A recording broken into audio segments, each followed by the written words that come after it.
मनसे नेते संदीप देशपांडे बोलत आहेत, थेट जाऊयात. त्यांच्या मोर्चाला परवानगी मिळते आणि महाराष्ट्रात मराठी माणसाच्या मोर्चाला परवानगी मिळत नाही. हे कुठलं सरकार आहे? महाराष्ट्राचं सरकार आहे का गुजरातचं सरकार आहे? आणि त्यांना काय वाटलं आमच्या नेत्यांना अटक केली तर मोर्चा निघणार नाही?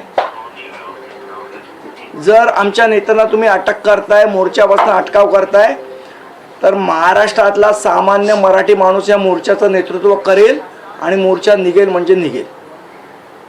किती मराठी माणसांना तुम्ही नोटीस देणार आहात आणि किती मराठी माणसांना अटक करणार ते एकदा सरकारने आम्हाला सांगावं. केवळ परवानगीच नाकारलेली नाहीये तर प्रतिबंधात्मक कारवाई देखील सुरू केलेली आहे. मध्यरात्री अविनाश यांना उचलण्यात आलं आणि आता अनेक विरार वसई विरारचे पदाधिकारी असतील त्यांना देखील पोलिसांनी उचलायला सुरुवात केलेली आहे. नाही, मला तेच विचारायचं आहे की ही कुठली दडपशाही आहे? एका ठिकाणी परवा काहीतरी तो आणीबाणीच्या विरोधात दिवस साजरा केला ना भाजपची, मग ही आणीबाणी नाही आहे का? म्हणजे महाराष्ट्रात मराठी माणसांनी मोर्चा नाही काढायचा आणि गुजराती माणसांच्या मोर्चाला परवानगी. हा दहशतवाद आहे सरकारचा. या दहशतवादासमोर आम्ही झुकणार नाही. तर आमच्या नेत्यांना अटक केली आहे तर महाराष्ट्रातला मराठी माणूस, सामान्य मराठी माणूस या मोर्चाचं नेतृत्व करेल पण मोर्चा निघेल. बरेच नेते आपले खरं तर आतमध्ये आहेत, आज बघितलं. असं असतानाही मोर्चा निघणार काय असेल म्हणजे मनसेचे? मराठी माणूस काढेल ना मोर्चा. शेवट मोर्चा कोणासाठी होता? मराठी माणसासाठी होता आणि सामान्य मराठी माणूस नेतृत्व करेल. या मोर्चाचं नेतृत्व सामान्य मराठी माणूस करेल पण मीरा रोड भाईंदरमध्ये मोर्चा निघणार.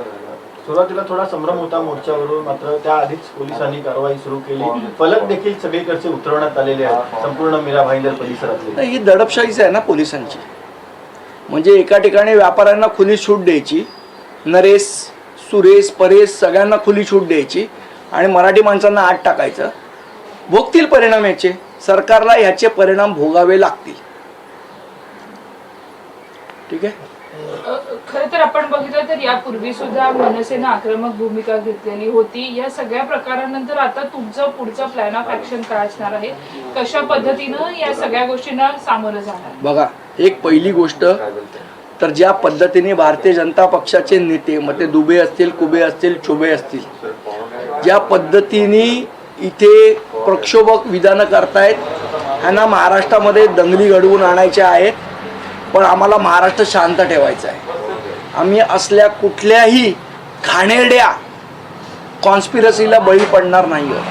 हे जे षडयंत्र चाललंय हे महाराष्ट्रामध्ये मराठी विरुद्ध अमराठी असा वाद निर्माण करायचं षडयंत्र हे भारतीय जनता पक्षाचं चाललेलं आहे. या षडयंत्राला आम्ही बळी पडणार. कशाला आता त्या दुबेला आठवण आली? कोण हे सगळे कुठनं भय्य निर्माण झाले? चॅलेंज देणारे आम्हाला. हे जाणीवपूर्वक बिहार इलेक्शनमध्ये याचा फायदा व्हावा यासाठी महाराष्ट्र अशांत करण्याचा प्रयत्न इथे चाललेला आहे. मला अनेक काल म्हणजे जे आपल्या महाराष्ट्रात वर्षानुवर्ष राहतात ते उत्तर भारतीय असतील, गुजराती असतील, यांचा फोन आला की आमचा या गोष्टीला पाठिंबा नाही. आम्ही या गोष्टीला, हे बाहेरचे लोक आहेत, हे येऊन ते वातावरण खराब करायचा प्रयत्न करतायत, आमची अजिबात अशी इच्छा नाही, अशा पद्धतीचे फोन आले. आणि हे भारतीय जनता पक्षाचं षडयंत्र आहे म्हणून या प्रकारची भडक वक्तव्य देऊन माती भडकवण्याचा प्रयत्न हा भारतीय जनता पक्षाकडनं होताना दिसतोय. दुबेंवर काही कारवाई व्हावी अशी मागणी. कोणावर? हा दुबे आहे कुठे? बिहारला बसून इथे बोलणार महाराष्ट्राबद्दल? त्यांना माहिती आहे तिथे लोक राहतात. इथे इथल्या लोकांना त्रास व्हावा, महाराष्ट्राचं वातावरण मराठी विरुद्ध अमराठीत तयार व्हावं आणि त्याचा फायदा येणाऱ्या इलेक्शनमध्ये उचलावा, यासाठी हे भारतीय जनता पक्षाचं षडयंत्र चालू आहे. या षडयंत्राला आम्ही बळी पडणार नाही हे अतिशय सुस्पष्टपणे सांगतो. यूपीमध्ये देखील अशा प्रकारचं झालेलं की मराठी माणसाला कुठेतरी भोजपुरी बोलावं यासाठी त्या ठिकाणी मी तुम्हाला सांगितलं नाही, सगळं षडयंत्र आहे, दंगली घडवण्याचं षडयंत्र आहे. भाजपने आत्तापर्यंत दंगली घडवूनच निवडणुका जिंकलेल्या आहेत.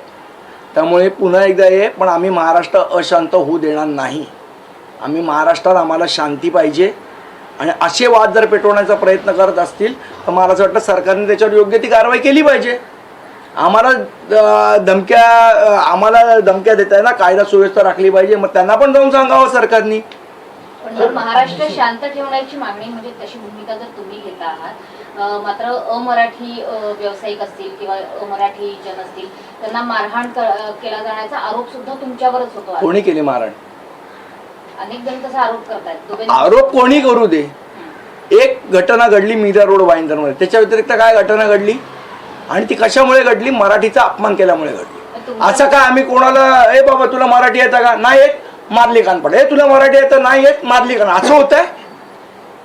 खोटं नाटं पसरवण्याचा प्रयत्न हा भारतीय जनता पक्षाकडनं होतोय.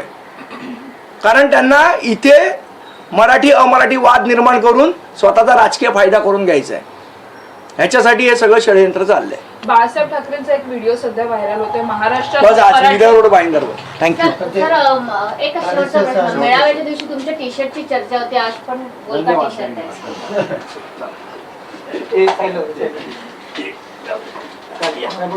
जेवढं साहेबांना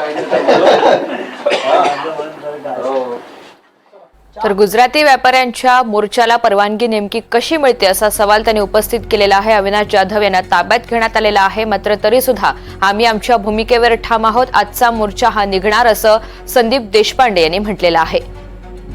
मराठी विरुद्ध अमराठी दंगली घडवण्याचं षडयंत्र रचलं जात आहे आणि असं म्हणत त्यांनी भाजपवर निशाणा साधलाय. दुबेंसारखे लोक बिहारमध्ये बसून बोलतात.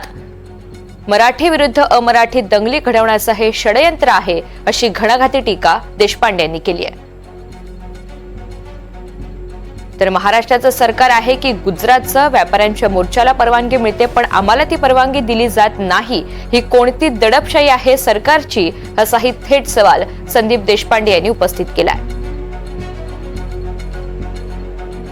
तर अविनाश जाधव यांना 3:30 वाजता पोलिसांनी ताब्यात घेतलेला आहे. त्यांना काल पोलिसांनी नोटीस बजावलेली होती. मात्र तरी सुद्धा आम्ही आमच्या भूमिकेवर ठाम आहोत आणि आजचा मोर्चा निघेल असं संदीप देशपांडे यांनी म्हटलंय. दरम्यान अविनाश जाधव यांना पोलिसांनी ताब्यात घेतल्यानंतर मनसे नेते प्रकाश महाजन आणि वैभव खेडेकर हे खेड तहसीलच्या बाहेर धरणे आंदोलनाला बसणार आहेत.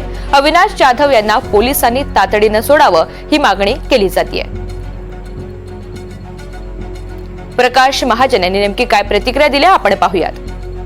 आज पहाटे 3:30 वाजता आमच्या पक्षाचे तरुण नेते अविनाश जाधव यांना पोलिसांनी अटक केली. शासनाच्या या दडपशाही विरुद्ध आज मी खेड दापोली येथे आमच्या पक्षाचे सरचिटणीस आणि खेड दापोलीचे माजी नगराध्यक्ष श्री वैभव खेडेकर यांच्या समवेत तहसील पुढे निदर्शन करणार आहे.